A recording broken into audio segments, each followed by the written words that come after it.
All right, my friends out there in YouTube land, this is another kind of just showing you how I go through this stuff. In this particular set of images, of course, this is my category 5, so these are what I would consider formal images. These images themselves are ready to be gone through, and as you can see, I've got about 198 formal images. Well, by the time I'm done culling them, I work them down to about 80 images. Now, there's many different reasons why I may not have wanted the previous ones, but the number one reason being there's something about the image that I cannot Photoshop that does not have to do with, like cropping or, something like that. Whether it be eyeballs that I can't replace, whether it be smiles, whether it be a face that just looks funky, anything along those lines are things that I have already gone ahead and gotten rid of for that reason. Also, sometimes when you have images, you take these images throughout the course of the day, not all of them come out the way that you want. For whatever reason, they're uneditable. Then I do my corrections on what's remaining. And when we look right here, actually we'll start off at the very beginning. When we look right here, we'll notice we've got just nice little images as they come across. Of course, keep in mind, I'm recording a screen, so colors may look a little different to you, but for me, the whites look white. It's very nice. It's a sunset happening at the beach. The sun is in front of them. Guys are a little squinty, so when they're too squinty, I go into Photoshop and I manipulate the eyes using the liquify tool in order to open them up some. But as you can see, we maneuver here. This is an image I want to deliver, but I just, out of all of them, could not get one where this little daughter right here was in the right spot. And these kids were kind of going bonkers, which is fine. But, after 10 minutes of messing around, we just didn't get anything that was working because they were so wound up. And so this is a question, do you deliver this image or not? And for me, with this wedding, I'm going to deliver it because I think that it's a nice enough image to deliver. But generally, I wouldn't because I don't have everyone looking at the camera. I don't know. I may change my mind. So that one's still in the midst. As we continue on, we now are looking at just the nice images as they go through. And as you can see, I've got them all there. So the last little part, from bride and groom walking, you can see some of these I've taken into Photoshop in order to add some kind of extra something to it. And this is where I am. I'm just showing you where I am in the edit process. I've gone through, I've matched all my colors, I've matched my values of tone through all of them. What you'll notice in my histogram when we go over to the develop module is that I match the histogram to my highlights and my shadow values, and then I adjust to match. So when we're looking up here, you'll notice that, interestingly enough, in this particular image, I liked it right the way it was. There wasn't really any need for any kind of change. But let's find one that maybe did have a need. Let's look at this one. Here you go. And you'll notice what I do is I manipulate my highlight shadows. I manipulate these sliders rather than the tone curve and rather than exposure in order to change the exposure. Notice my exposure right here is not changed at all. And if we look at the original image, you can get a much better idea of what we're trying to go for. So we've got some blown out areas, and then we've brought all of the tonality back. Okay, so now that that's happened, the last thing that I do is I begin going through the images. I'm going to share with you how I do that. Let's just start with this one right here.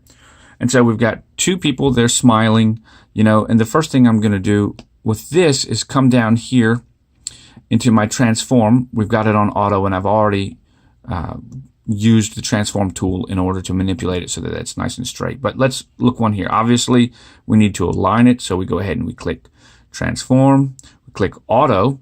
And now that it's gone ahead and done that, we're going to come down here and I'm going to begin switching it. And notice now you can see that it's changing. Okay.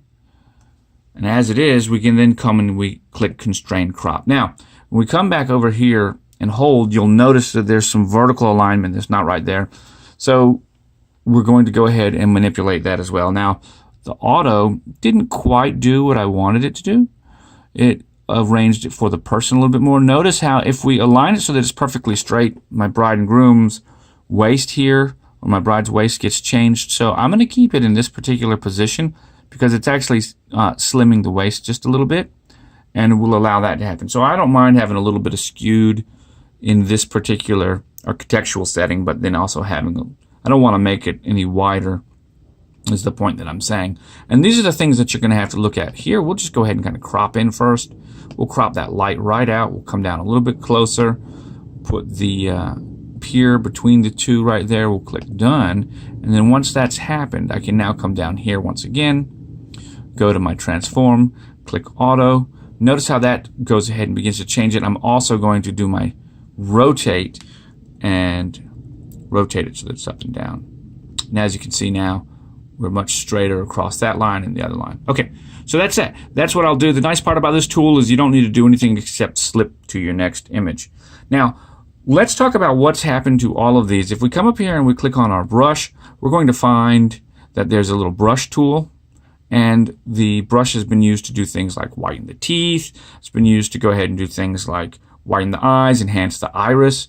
And that's very important because we want to make sure that our happy people look nice. And so our brush tool is going to do that. And while we're here, let's go ahead and actually look at a different type of makeup brushes that I've actually got. I've got a blue eye enhance brush, as you can see right there. I use a blush brush as well. I use an eye whitening brush. I use an eyebrow enhance. I use an iris enhance.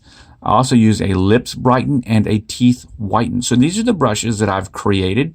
And I've created these brushes using just the standard tools over here, but also using the save as a current setting.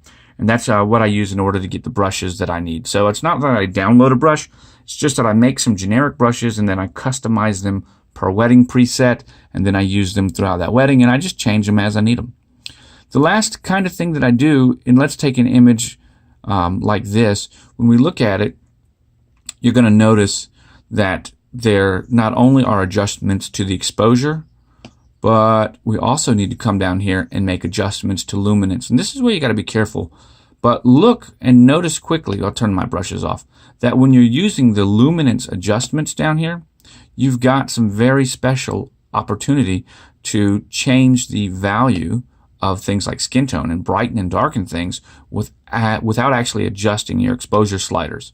And you can also use this down here in order to change the color hues, like look at the skin.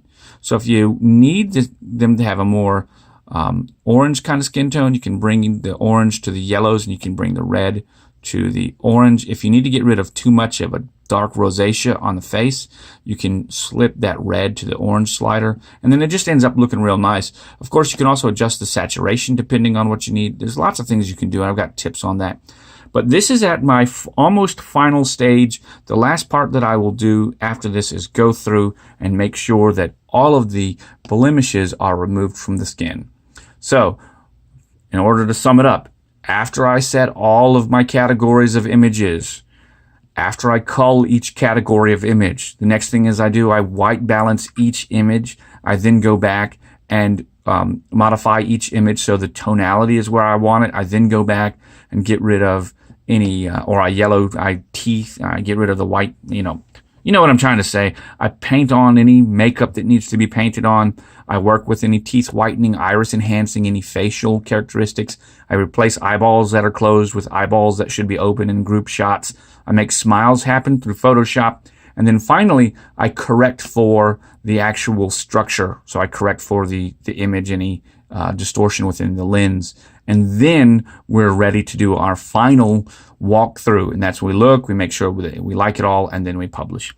Guys, I'm Robert Hamm with Robert Hamm Photography. I hope you find this helpful. If you've got any questions, don't forget to leave them down in the comments below. And as always, I will catch you on the flip side. Thanks for watching.